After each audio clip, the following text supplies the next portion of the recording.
Bismillahirrahmanirrahim. Assalamualaikum warahmatullahi wabarakatuh.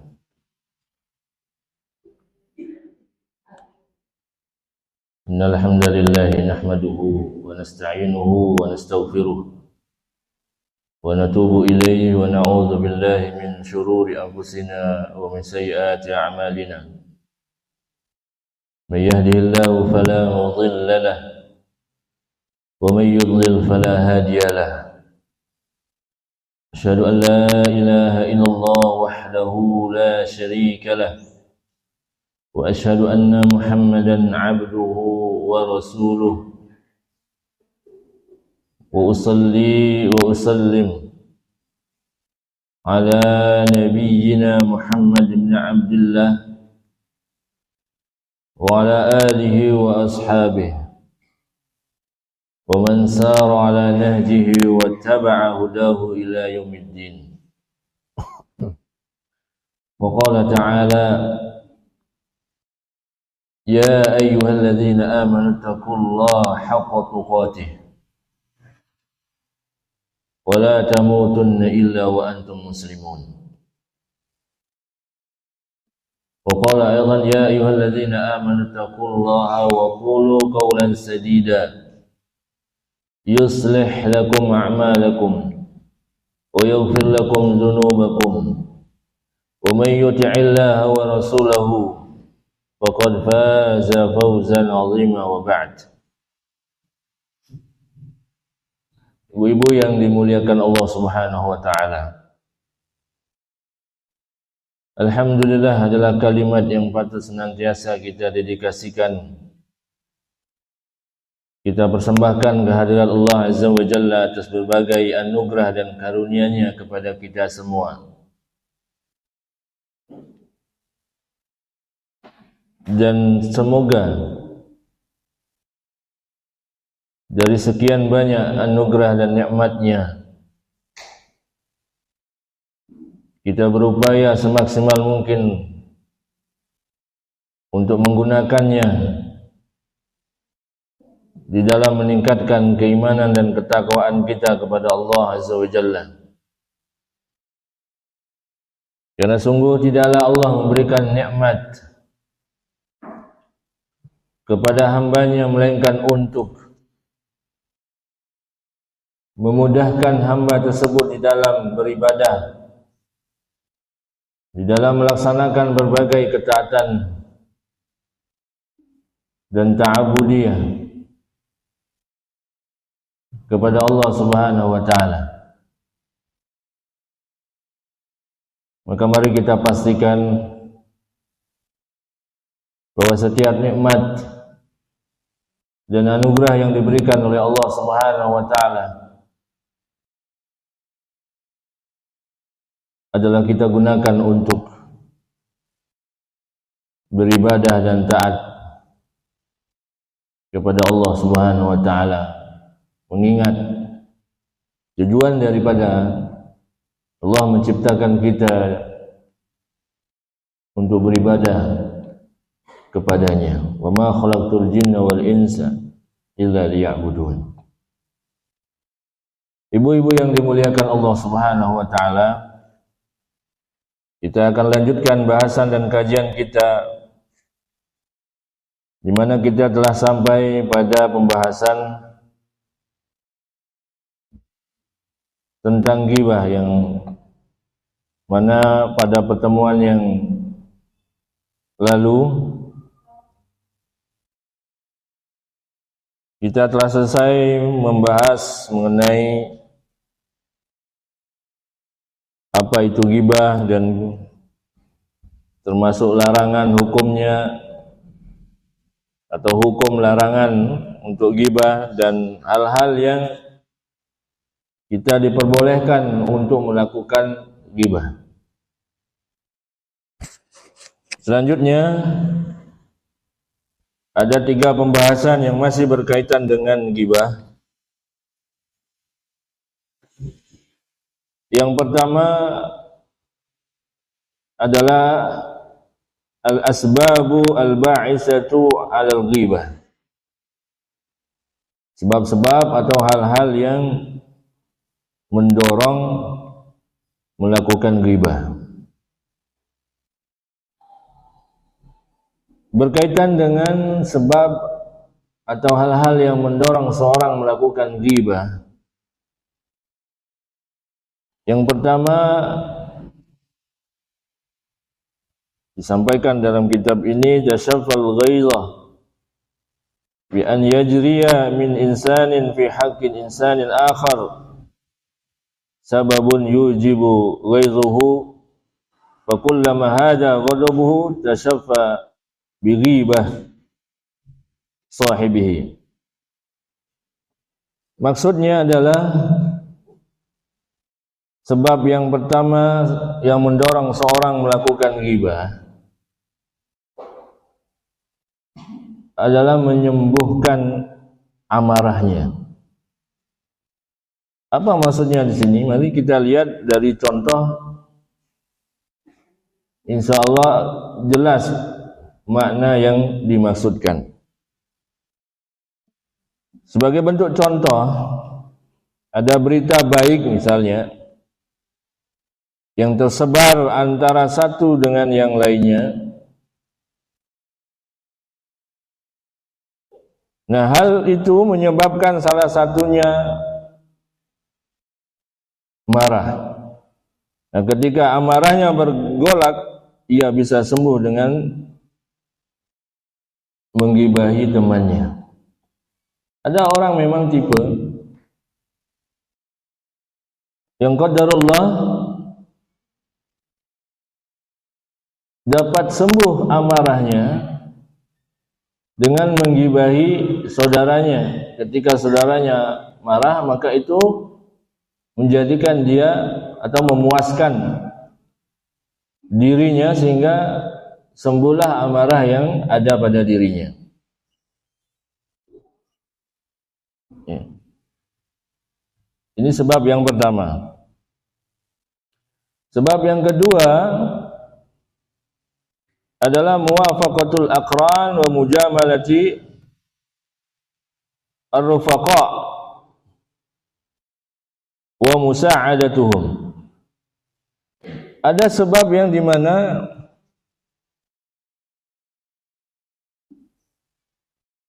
karena yang menyebar ghibah ini, yang sedang berghibah ini adalah teman dekatnya. Nah, dia merasa enggan, merasa segan, merasa tidak enak untuk menegurnya, untuk menstop, memberhentikan pembicaraan tersebut. Maka dia menyepakati, berdiam, menyepakati, bahkan membantu teman tersebut. Membantu di sini artinya dia menambahkan apa yang disampaikan dari perkara ghibah yang sedang disampaikan atau sedang dibicarakan. Kenapa? Karena ada memang tipe yang kalau tidak ikut, kalau tidak nimbrung, nanti ditinggal. Tidak lagi dianggap berteman. Kehilangan teman yang biasa diajak. Karena tidak mau ikut nimbrung dalam majelis ghibah yang sedang berlangsung. Nah, ini yang sebab yang kedua. Nah, makanya pertemanan itu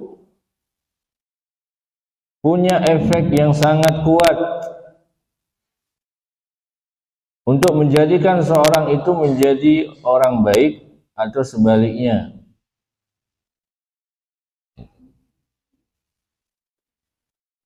Maka Islam telah mengajarkan untuk kita selektif di dalam mencari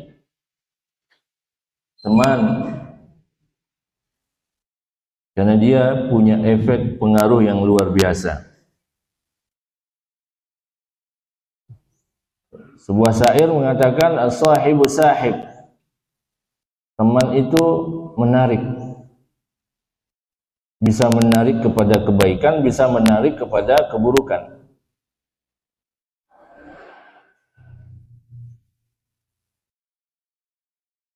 Berikutnya, sebab yang ketiga, iradatu raf'i nafsihi bitanqisi ghairihi, ingin mengangkat dirinya, ingin mengangkat diri sendiri dengan menjatuhkan atau merendahkan orang lain. Ini banyak juga terjadi. Ada contoh, misal si fulan mengatakan orang ini bodoh misalnya, pemahamannya lemah, ya, misalnya miskin dan lain sebagainya. Nah, dengan perkataan tersebut ia bertujuan mengutamakan dirinya sendiri, mengangkat dirinya,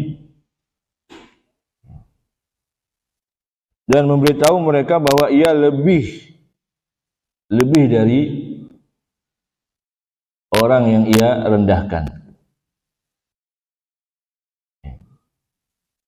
Untuk mengangkat diri sendiri dengan merendahkan atau menginjak orang lain. Ini sebab yang ketiga, ibu-ibu yang dimuliakan Allah Subhanahu wa taala.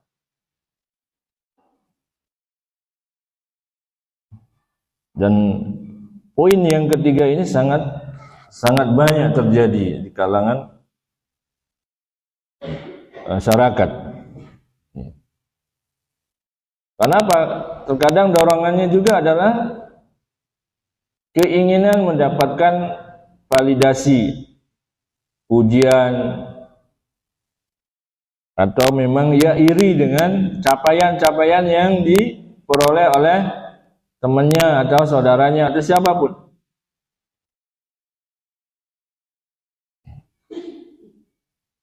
Maka ia mencela, ia merendahkan.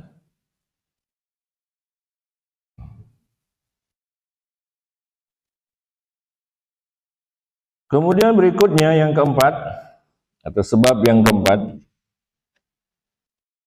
al-la'bu wal hazl, fayadhkuru ghairahu bima yudhikun nas ala sabilil muhakat, hatta inna ba'da nas yakunu kasbahu min hadha. Waliyadu billah. Ada memang dorongan yang membuat seorang berghibah karena candaan atau bermain-main, sehingga ia menjelekkan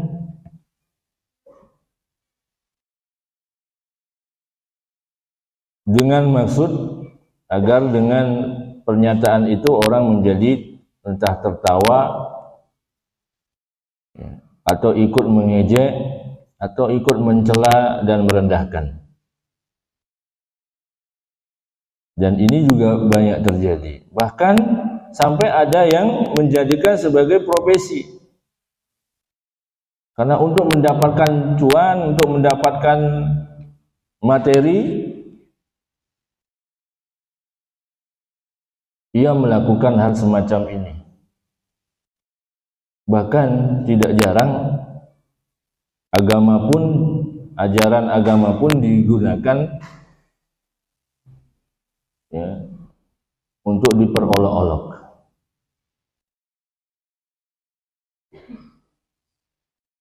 Padahal hal ini sangat dilarang oleh syariat. Ibu-ibu yang dimuliakan Allah Subhanahu wa taala, sejatinya dalam Islam tidak melarang untuk kita bercanda, bersenda gurau. Tapi ada tuntunan yang perlu diperhatikan, ada adab. Sehingga adab dan tuntunan itu tetap diperhatikan agar kita tidak melampaui batas dalam melakukan sebuah candaan atau senda gurau.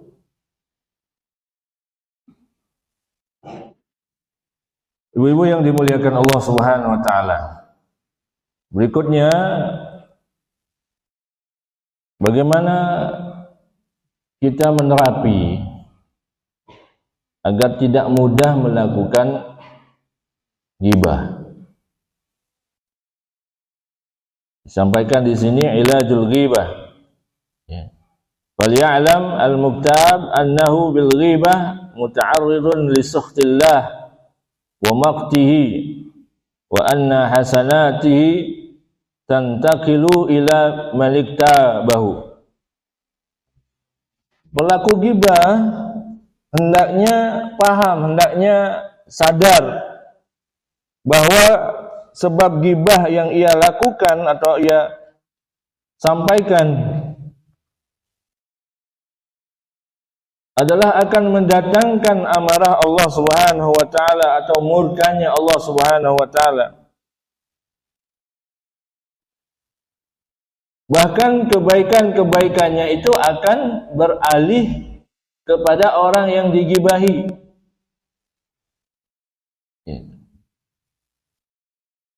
Tanpa ia sadari. Dan memang kenyataannya orang yang saat menggibah, dia tidak menyadari perbuatan baiknya dia, amal solehnya dia berpindah kepada orang yang dia gibahi. Ini yang justru banyak yang tidak menyadari, karena apalagi sudah menjadikan perbuatan ghibah itu sebuah kebiasaan, menganggap enteng. Padahal itu akan mendatangkan kemurkaan, amarahnya Allah, dan kebaikan-kebaikan yang dia miliki akan berpindah dan taqilu, akan berpindah ila man iktabahu, kepada orang yang ia gibahi. Waliyadzubillah.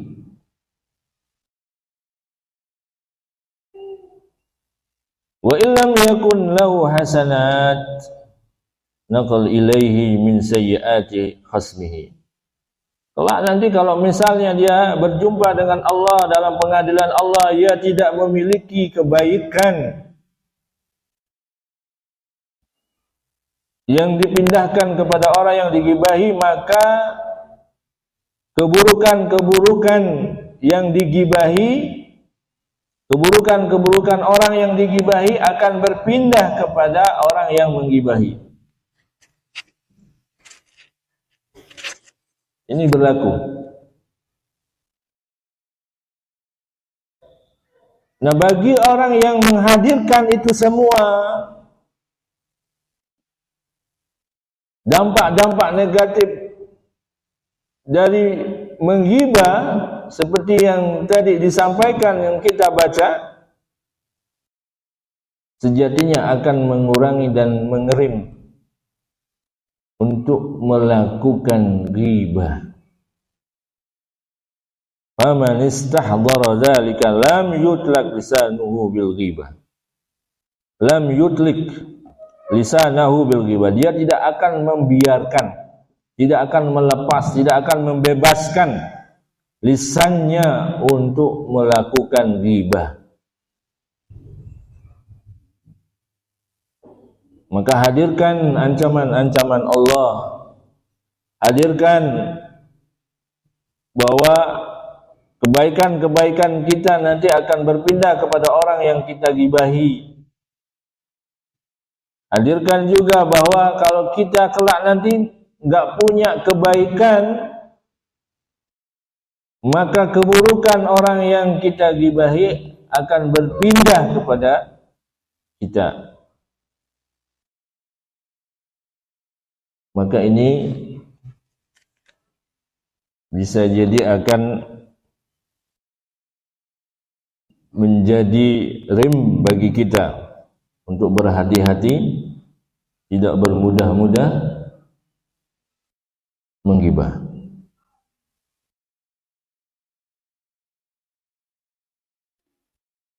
Atau jika seorang berniat melakukan gibah, hendaknya ia memikirkan aib-aibnya sendiri. Hendaknya ia sibuk dengan aib-aibnya dan sibuk memperbaikinya.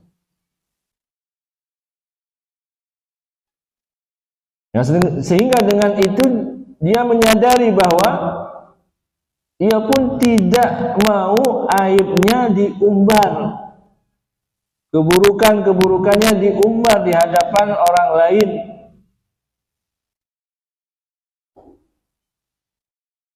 Dan dengan itu mencegah dirinya untuk sibuk dengan aib orang lain, keburukan orang lain, karena ia sadar bahwa ia juga memiliki keburukan yang sama. Bahkan bisa jadi lebih banyak, lebih parah dari yang lainnya. Ibu-ibu yang dimuliakan Allah Subhanahu wa taala.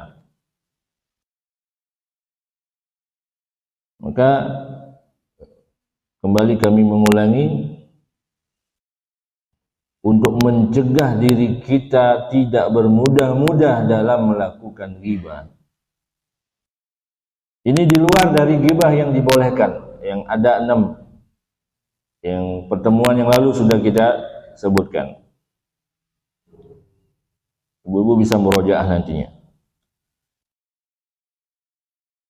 Ghibah yang kita bicarakan di sini adalah ghibah yang dilarang oleh Allah Subhanahu wa taala dan Rasulnya, yang wajib kita hindari.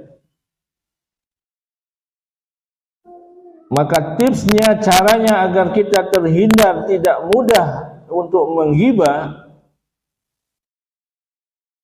yang perlu kita hadirkan dalam pikiran dan diri hati kita adalah yang pertama, bahwa ghibah ini akan menghantar atau menghadirkan amarah, memunculkan kemurkaan Allah Subhanahu wa taala. Yang kedua, dengan kita berghibah, dengan kita menggibahi saudara kita, maka kebaikan yang kita miliki akan berpindah kepada orang yang kita gibahi.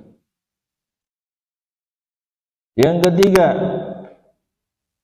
kalau kenyataannya kita tidak memiliki kebaikan, maka keburukan orang yang kita gibahi akan berpindah kepada kita.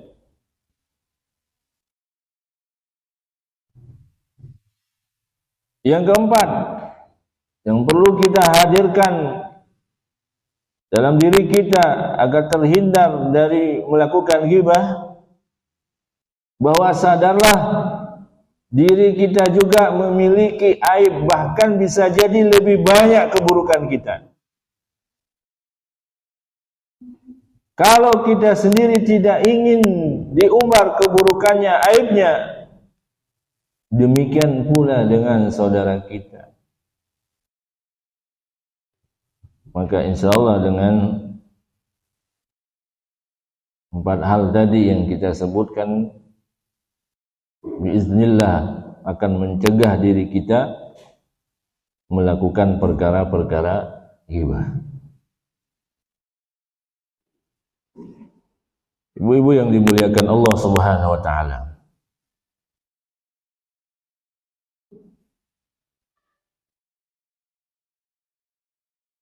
Kemudian pembahasan yang terakhir yang berkaitan dengan ghibah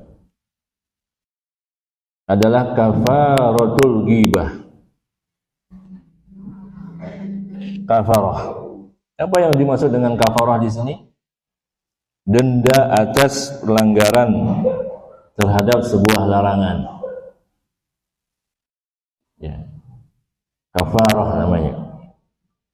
Kalau kita bernazar tidak melakukannya, maka ada kafarahnya. Kalau kita berjanji, bersumpah dengan atas nama Allah kemudian tidak melaksanakannya, maka ada kafarahnya.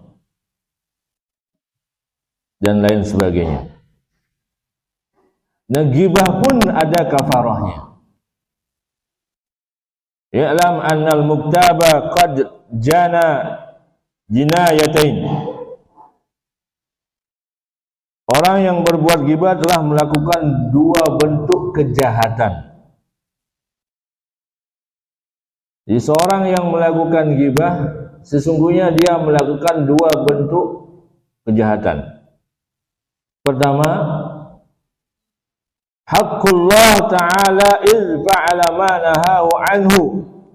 Pertama adalah kejahatan terhadap hak Allah Azza wa Jalla. Apabila ia melakukan larangannya. Karena hak Allah atas hambanya taat, beribadah. Kalau itu sebuah perintah dilaksanakan, kalau itu sebuah larangan dijauhi, tidak dilakukan. Kalau dilanggar, maka dia telah melakukan kejahatan terhadap hak Allah Azza wa Jalla. Maka apa kafarahnya? Kafaratu dzalika taubatu wan nadam. Maka dendanya atas pelanggaran yang dilakukan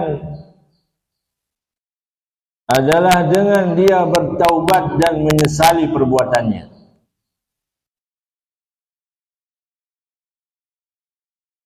Jadi ketika seorang telah melakukan ghibah, menggibahi saudaranya, yang pertama, karena dia melakukan dua bentuk kejahatan.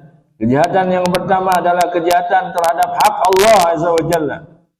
Dia telah dilarang untuk melakukan ghibah, tapi dia lakukan. Maka kafarahnya adalah bertaubat dan menyesali atas perbuatannya. Tentu taubat yang sungguh-sungguh. Ya. Ini kejahatan yang pertama. Kejahatan yang kedua, wal jinayatu tsaniyah. Kejahatan yang kedua adalah ala irdil makhluk. Kejahatan terhadap kehormatan harga diri makhluk sesama. Fa in kanat al-ghibatu qad balagat, apabila perbuatan ghibah telah sampai kepada seseorang yang digibahi, jaa ilaihi fastahallahu, maka apa? Maka pelakunya harus datang menemuinya untuk fastahallahu, untuk meminta maaf. Wa azhara lahu nadama ala fi'lihi, dan ia menampakkan penyesalan atas perbuatannya.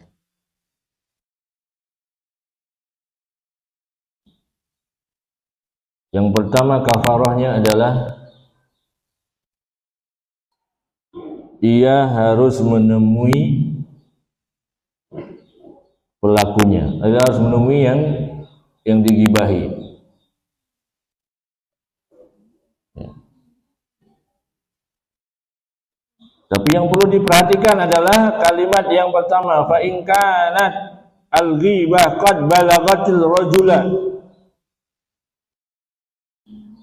Gibah yang disampaikan itu telah sampai kepada orang yang digibahi, didengar, tersampaikan. ja'a ilahi wasfastahallahu,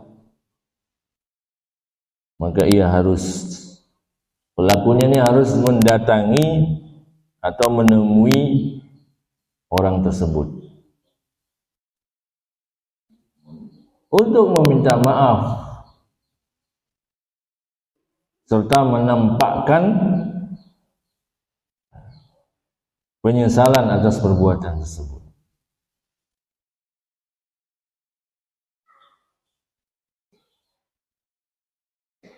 Nah, kemudian wa in kanatil ghibah lam tablugh ar-rajula, jika perbuatan gibahnya tidak sampai kepada orang yang digibahi, jala makan istihlalihi al-istighfar lahu wa sana' alaihi bima fihi min khair amama malik tabahu. Kami ulangi, jika perbuatan gibah yang dilakukan tidak sampai kepada orang yang digibahi, bahasa tidak sampai berarti orang itu tidak mengetahuinya dia digibahi, maka apa kafarahnya? Permintaan maafnya adalah berupa memintakan ampun kepada Allah untuknya. Kita beristighfar untuk orang yang kita gibahi, kita mintakan ampun. Dan apa? Memuji kebaikannya di hadapan orang-orang yang diajak menggibah. Kita harus membalas keburukan dari gibah itu dengan kita menceritakan lebih banyak lagi kebaikan-kebaikan yang ia miliki di hadapan ya orang yang kita ajak menggibah. Kami ulangi, seorang yang melakukan gibah sejatinya dia melakukan dua bentuk kejahatan. Kejahatan yang pertama adalah kejahatan kepada haknya Allah Subhanahu wa taala. Apa haknya Allah? Ditaati. Nah, orang yang melakukan gibah telah bermaksiat kepada Allah karena melanggar apa yang dilarangnya. Maka kafarahnya adalah bertaubat dan menyesali atas apa yang ia perbuat. Ini harus dilakukan. Kemudian kejahatan yang kedua, bentuk kejahatan yang kedua adalah ia telah melakukan kejahatan terhadap harga diri atau kehormatan makhluk atau sesama.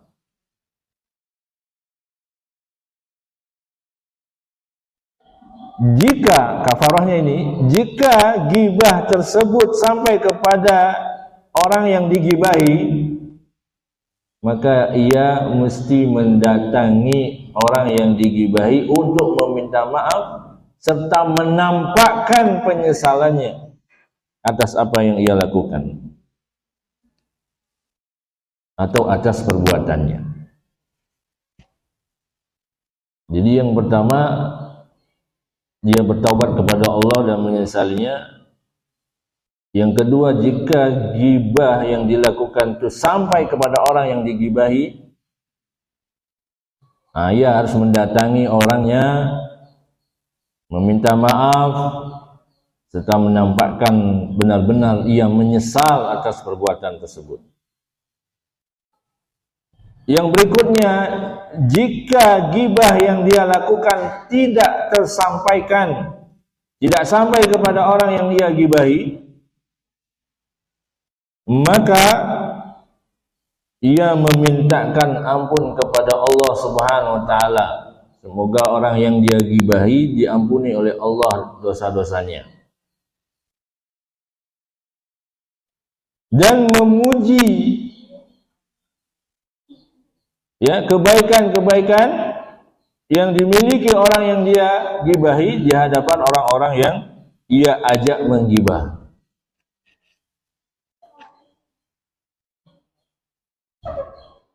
Inilah kafarahnya ghibah. Agar ibu-ibu yang dimuliakan Allah Subhanahu wa taala, mencegah adalah lebih baik daripada menerapi atau mengobati. Maka ketika kita memahami dan setelah mempelajari betapa dahsyatnya perkara ghibah ini, yang sesungguhnya masih banyak yang meremehkannya, maka bagi kita yang telah mempelajari, mengenal, memahami tentang perkara ghibah, maka semoga Allah Subhanahu wa taala memberikan hidayah dan taufiknya kepada kita untuk menjauhi dan melindungi kita dari perkara-perkara perbuatan ghibah. Ibu-ibu yang dimuliakan Allah Subhanahu wa taala, saya kira ini yang bisa kami sampaikan. Jika ada pertanyaan, karena nanti pembahasan berikutnya juga cukup panjang, ya ini berkaitan dengan namimah. Untuk itu kami persilakan.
Bismillah, Assalamualaikum warahmatullahi wabarakatuh. Waalaikumsalam warahmatullahi wabarakatuh.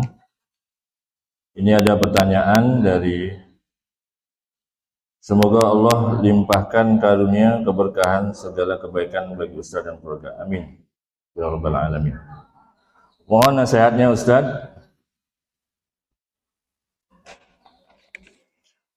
Bagaimana cara paling baik bagi kami setelah banyak memohon kepada Allah untuk bisa memberikan nasihat-nasihat terkait agama ini kepada suami. Sementara kami sering kesulitan mengungkapkan isi hati.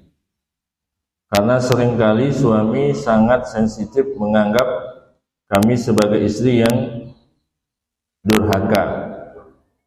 Seolah-olah pergi ke kajian adalah kesalahan kami. Ini saya jawab dulu karena ada beberapa pertanyaan. Baik ibu-ibu yang dimuliakan Allah Subhanahu wa taala. Terkait hati adalah ini merupakan kekuasaan Allah Subhanahu wa taala. Tidak ada yang mampu merubah hati seorang hamba kecuali Allah Subhanahu wa taala. Sehingga Nabi kita Muhammad sallallahu alaihi wasallam senantiasa melafalkan satu doa yang sering sekali dibaca dalam riwayat Aisyah radhiyallahu anha. Doa itu adalah ya muqallibal qulub tsabbit qalbi ala dinik. Ini menunjukkan, wahai zat yang membolak-balikan hati, sabbit qalbi ala dinik, teguhkan, tetapkan hati ini di atas agamamu. Nah, doa ini menunjukkan bahwa hati ini adalah sesuatu yang diri kita sendiri tidak bisa menguasainya. Sehingga kita perlu memohon kepada Allah Subhanahu wa taala untuk senantiasa diteguhkan, diberikan hidayah dan taufiknya oleh Allah Subhanahu wa taala. Pun demikian dengan apalagi dengan yang lainnya. Maka yang perlu kita lakukan adalah, kalau itu misalnya terhadap suami ya, atau anak laki kah, atau yang lainnya, maka siapa yang paling didengar di dalam keluarga itu siapa yang paling didengar, untuk bisa didengar nasihatnya. Maka sampaikan niat, ya, apa yang kita inginkan dari perbaikan suami atau anak laki misalnya.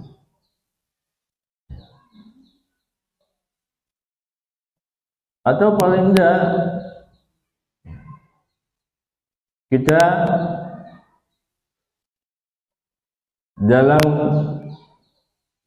beberapa kegiatan bersama bisa kita minta pendapat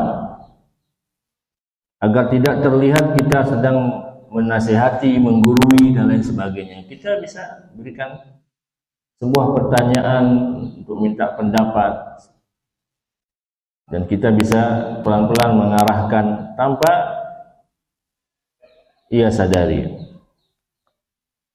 Karena memang begini ibu-ibu yang dimuliakan Allah Subhanahu wa taala. Hakikatnya laki-laki itu memang tidak ingin dinasehati oleh perempuan atau istrinya. Karena merasa apa? Dia pimpinan, dia yang memimpin. Sehingga merasa bahwa harga dirinya direndahkan dengan kita memberikan nasihat. Padahal niatnya baik. Nah, maka lihatlah ibu-ibu yang dimuliakan Allah, momen di mana suami kita sedang senang, bahagia, insya Allah kan lebih tahu. Maka sisipkan di sana, ya,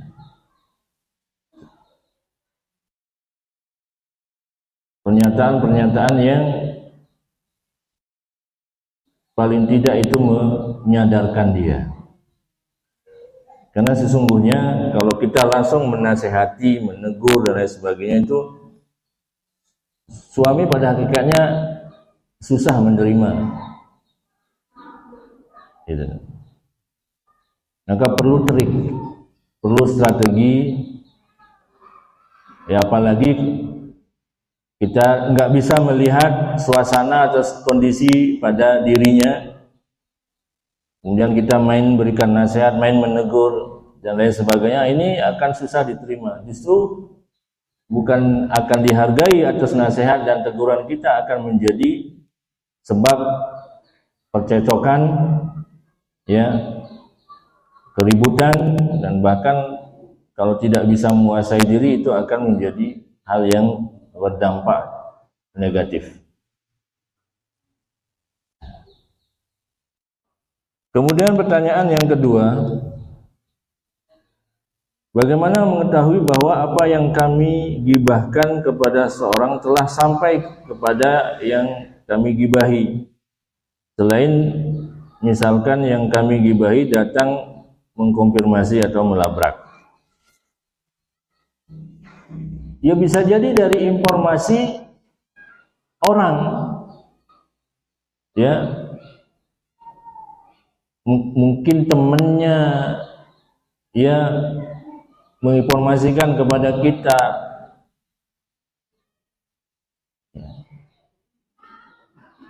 bisa jadi seperti itu, ya. Maka kita, jika itu terjadi, nah, kita perlu mendatangi, kita membesarkan hati, karena memang konsekuensinya seperti itu. Kalau kita berani berbuat melakukan ghibah kepada orang itu mengetahui, entah kita mengetahui, orang itu mengetahui dari orang itu datang ke kita, atau memang dari informasi dari temannya sendiri atau teman kita, ya, yang mendapatkan informasi itu.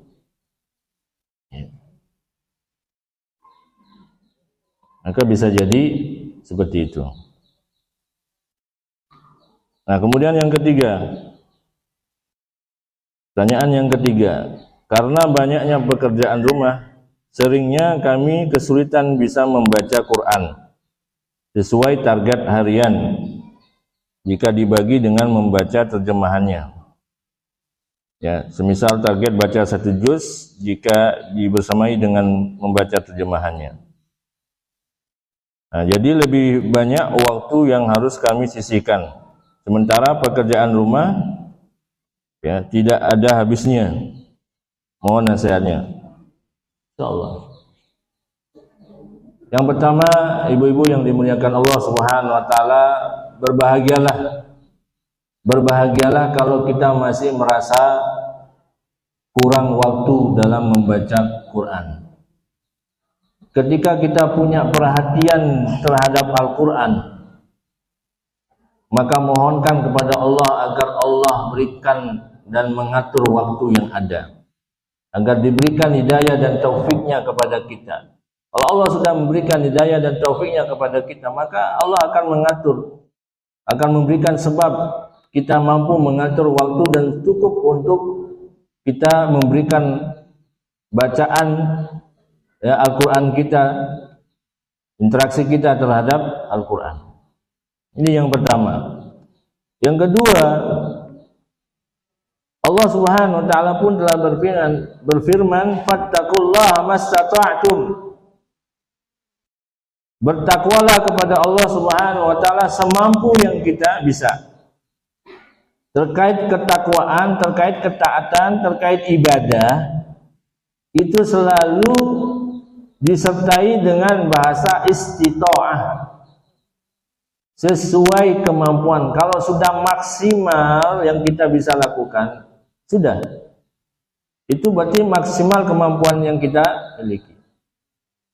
Maka sisanya kita memohon ampun kepada Allah Subhanahu wa taala. Kekurangan, kelemahan, ketidaksempurnaan yang kita lakukan, wajib kita beristighfar kepada Allah. Nabi kita telah mengajarkan hal itu. Makanya ketika selesai sholat,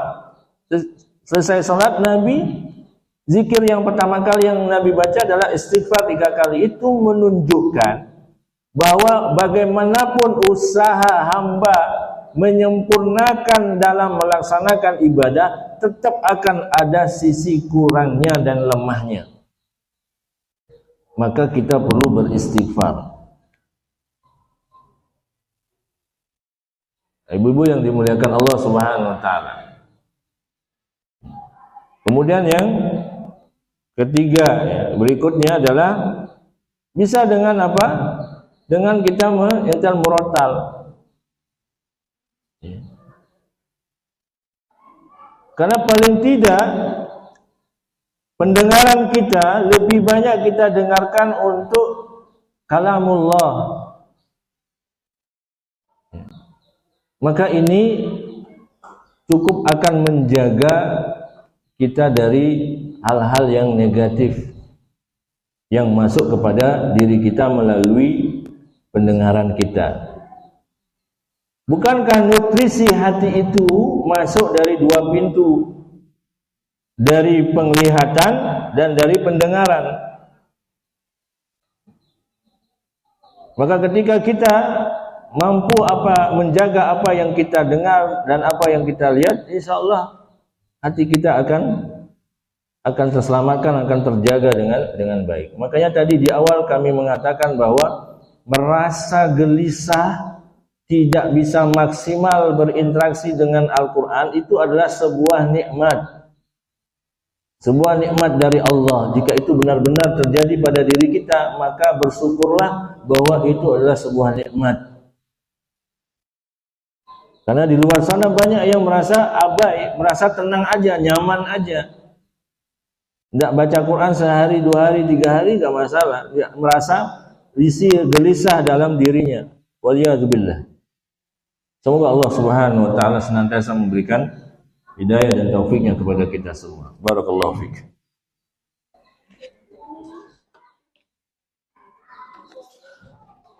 Pertanyaan berikutnya, bismillah.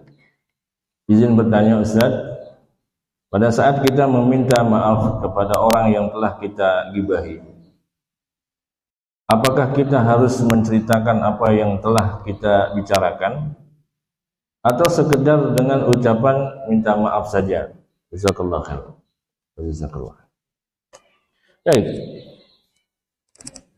Yang perlu kita lakukan ketika kita menyadari orang yang kita gibahi, mengetahui apa yang kita gibahi, maka sejatinya tidak perlu kita sampai menjelaskan dengan detail, ya. Karena kalau kita sudah mendatangi orang yang kita gibahi, artinya ia mengetahui bahwa ia telah digibahi. Maka cukup kita mengatakan permintaan maaf karena telah melakukan ghibah terhadapnya. Ya.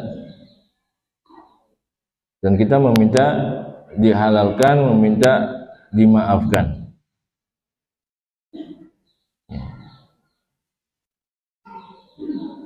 Setelah itu kita barengi juga dengan benar-benar adanya menampakkan penyesalan atas apa yang telah kita perbuat.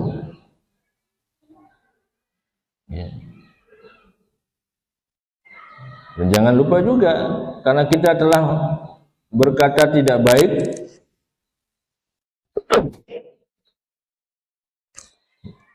membuka aibnya di hadapan orang-orang yang kita ajak, ya kita perbaiki namanya. Kita juga sampaikan, insya Allah kita berjanji tidak akan melakukan hal itu lagi. Saya kira dengan itu insya Allah, ya, karena niat dengan sungguh-sungguh, maka Allah Maha mengetahui dan Maha melihat hal itu. Dan mudah-mudahan dengan itu Allah pun mengampuni daripada dosa-dosa ghibah tersebut. Nah, sehingga ibu-ibu yang dimuliakan Allah Subhanahu wa taala, inilah ketika kita merenungi dampak buruk dan negatifnya daripada ghibah ini akan membuat kita semakin takut, semakin khawatir, ya, sehingga tidak bermudah-mudah dalam melakukan atau berbuat perbuatan ghibah. Semoga bermanfaat.